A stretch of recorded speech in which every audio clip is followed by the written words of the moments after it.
Welcome to the Hillcrest Football Review. Brent Jones here along with Coach Sam Adams. Hillcrest opening their season this past Friday night at Oxford, a big top 10 matchup. And Coach Adams, coming into the game, your team ranked number 2. Oxford ranked number 7. Exciting atmosphere, not quite the way you wanted it to turn out though. It was a great atmosphere. I think really season openers always are, regardless of what the rankings may be or where they are. Anywhere in this state, you're going to have a great atmosphere for opening night. All right, and we're going to look at the highlights and we're going to talk about what happened and what lies ahead for the Patriots right after this. Stick around. This is the Hillcrest Football Review.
Coach Adams, week 1, Oxford Yellow Jackets.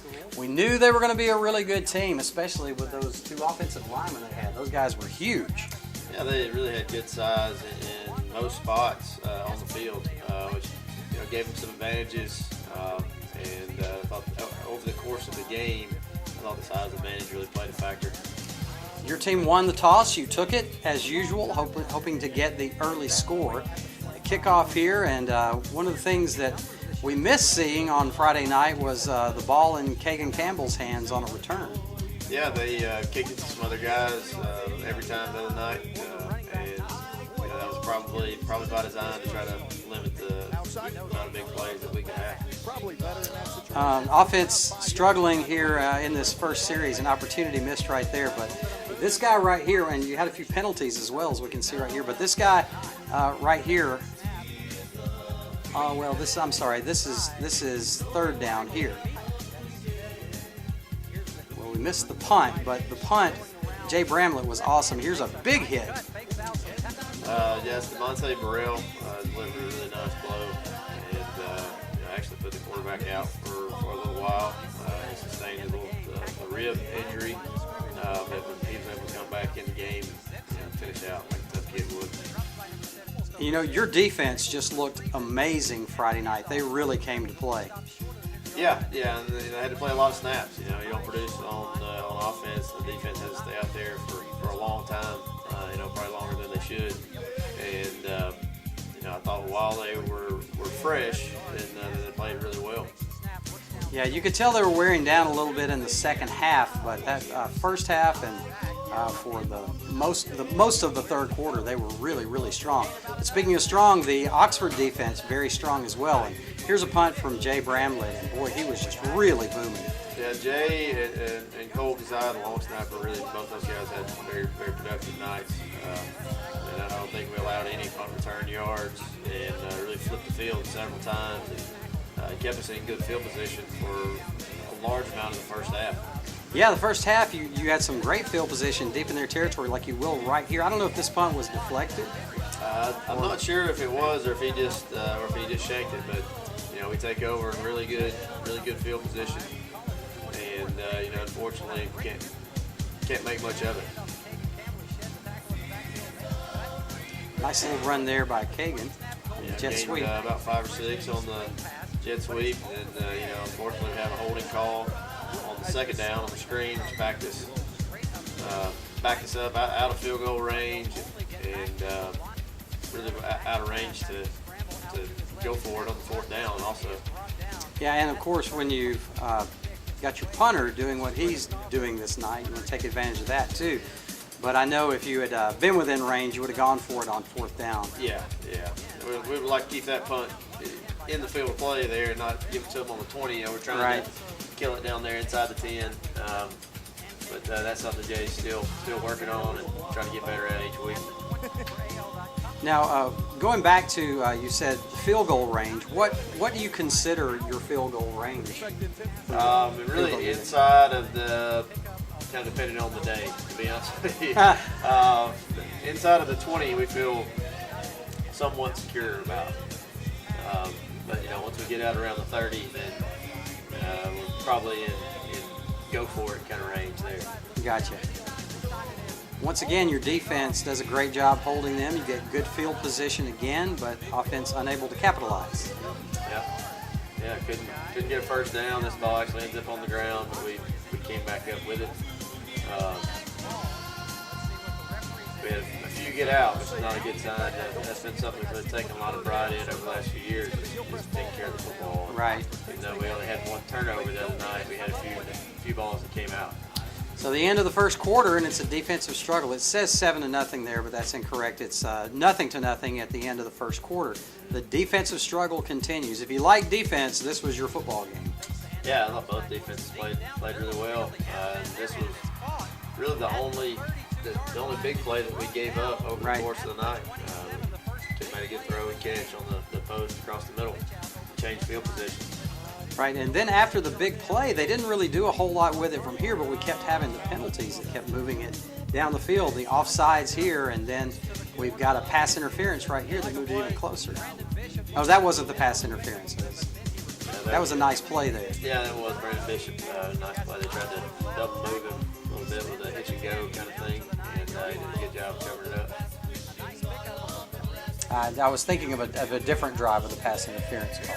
Yeah, that was later in the second quarter. And here on the measurement, you get them to a 4th and 1, an opportunity to hold, and so close to doing that, but they have those big offensive linemen and put them at the guard position and just run behind them. Yeah, that's tough. We still made them snap the football several times. Down here, played the first run well, played this play action well on second down. Nice tackle by Miller Park. Yeah. We get them into the 4th and goal situation and really had them where we wanted right here. I mean, we've got our hands on him in the backfield. And he's able to spin out of it. Yeah, it was just a nice run. Good defensive play, but a nice run spinning away from that. That's right. Okay, so there's the first touchdown, 7-0, about midway through the first quarter.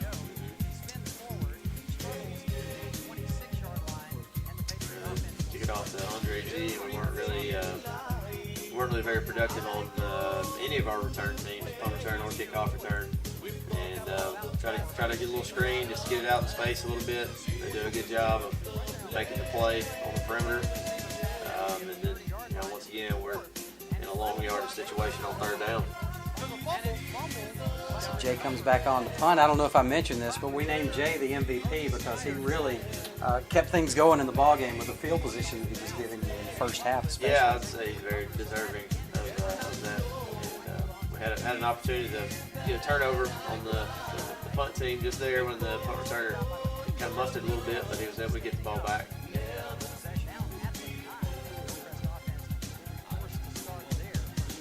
If you're an offensive football fan, this was not the night for you. Not your night. No, this is not your night. Their punter did a nice job of killing it inside our 10-yard line. And, we're trying to, really just trying to do anything we can to establish some kind of a run game there and stay on the field for a little while. And here we end up in what would have been a fourth and short, but we weren't really willing to go for it at that spot on the field at this time. So we punted it back away to him. That completion that we saw there to Chandler McDougal, he had some bright moments. I think he's going to be a bright spot for this team this year.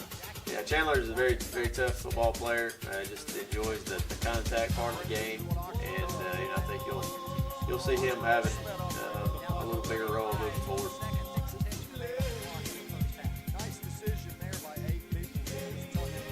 Nice scramble here by the quarterback. I'm really impressed by the quarterback's toughness really all night.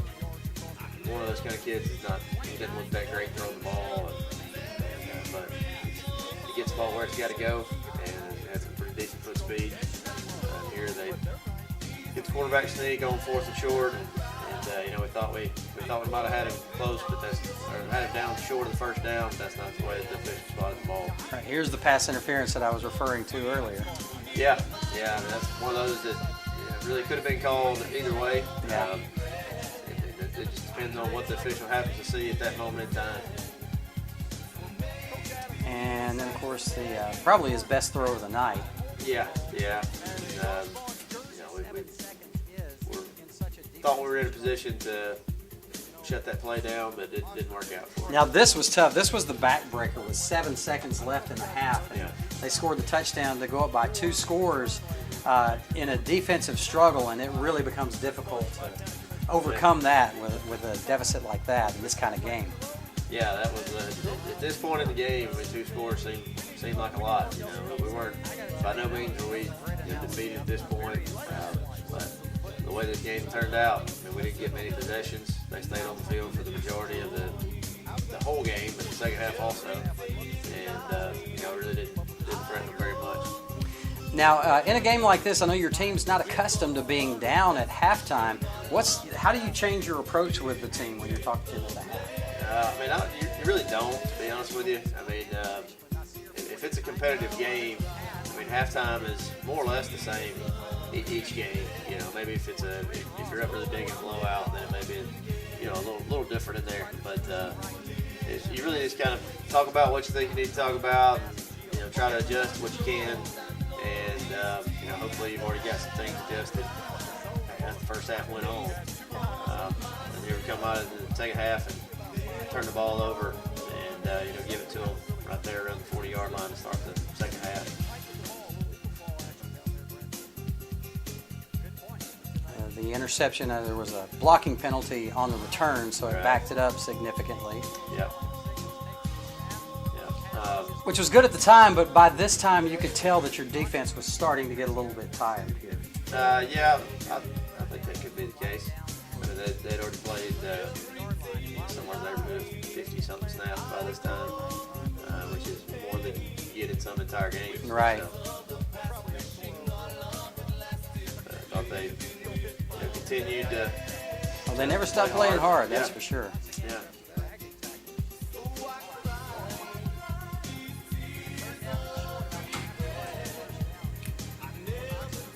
At some point in these games, they would have to stay on there that long. The size difference becomes a little more of a factor.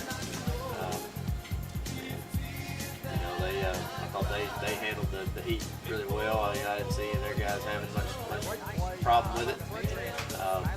But it is what it is in those early season games. Right. And one of the things that really impressed me about your defensive line and your linebacking core is that those guys and the size they had on that offensive line, and they were really stuffing them most of the night. Yeah, our defensive front is based off of a lot of movement. And, even if you have a size advantage, if you can't really get your hands on the guys up front, then we can kind of negate that a little bit. And I thought we did that for a very long time. All right, so there's your final. Oxford 21 and Hillcrest nothing, game 1. Coach, it's a loss, but it's a non-region game. It's a learning experience for inexperienced players and an opportunity to teach and move forward. Yeah, I think we answered a lot of questions about our team, and early on in the season, there's a certain amount of kind of searching for an identity, and you go out there, you try to think you have it figured out as best you can in game 1 and game 2, and sometimes it takes a few games to really get that dialed in the way it should be, and that's kind of where we are right now, especially offensively. Yeah. All right, well, we're going to wrap things up. Close the chapter on the game 1 from Oxford, and we'll talk about game 2 coming up against Oak Mountain right after this. Keep it here. This is the Hillcrest Football Review. Talking about guys that are working for the common goal, that have the same goals, that have the same desires. Torin Mayhew was wide open at the 15. He makes the catch, spins away from a tackler, and scores the 6th. And they care about each other to where they are willing to defend that brother, that guy next to them with everything they have. And I think that's where our kids were. 7 remaining in the first quarter, and the Patriots look like gold tonight. they have something inside of them that's really ingrained to be a part of a family, and that is that's what they were this year. It is caught by Cameron Smith at the 2, and he's into the end zone. Touchdown, Patriots! Cameron Smith on the 39-yard pass from Cole Frederick to Cameron Smith. And that bond is something that'll stick with those guys, not just throughout football season or the rest of this coming high school and college years, but for the rest of their lives. Welcome back to the Hillcrest Football Review with Coach Sam Adams. Coach Adams, Game 1 is in the books. We're moving on to Game 2, but I want to go back 2 or 3 years. Your first year here at Hillcrest, when your team started out 1-2, and then went on to the second round of the playoffs. I think you won the rest of the games until that playoff loss. Yeah. And then in year 2, you started out 1-2 as well, correct? And then made it to the third round of the playoffs. So anybody who looks at this game and thinks, oh man, it's going to be a long season, I'm going to say I think they're wrong. Your guys are going to get it together and make it a good season. Yeah, back in the 14th season, we were 0-2 and dangerously close to 0-3. We had to score on a fourth down in the third game of the year to win that one. So it ended up being a great year. So when you have an inexperienced team like we have, and sometimes it's kind of learning through the school of hard knocks. You know, you get thrown in the grease, as we say, and you just got to learn on the fly. Right. And I know you and your coaching staff will have them ready. All right, but let's talk about the Oak Mountain Eagles coming up next Friday night. What do you expect from them? They're a triple option attack on offense, which can be very difficult. We've played well against them in the last couple of years. My first year, we didn't play very well against them. I remember that, yeah. And it can be frustrating. And with the weather forecast coming up, we could have that as a factor in the game as well. I know around Birmingham, there's a 80 to 90% chance of rain on Thursday and Friday. So that's what we had last time we were there 2 years ago. That's correct. But their field is really nice and drains really well. We had that rain delay last time, and it really wasn't a factor after we went back on the field. Right. Defensively, they're a team that really just kind of plays a base defense. I mean, it's a different alignment than what we played last week and what we're used to practice against with our defense. They're just a fundamentally sound defense. They don't try to confuse you or anything like that. They just try to limit the big plays and make you earn it all the way down the field. All right. Well, I'm looking forward to it. Looking forward to that big bounce back game. Good luck Friday night.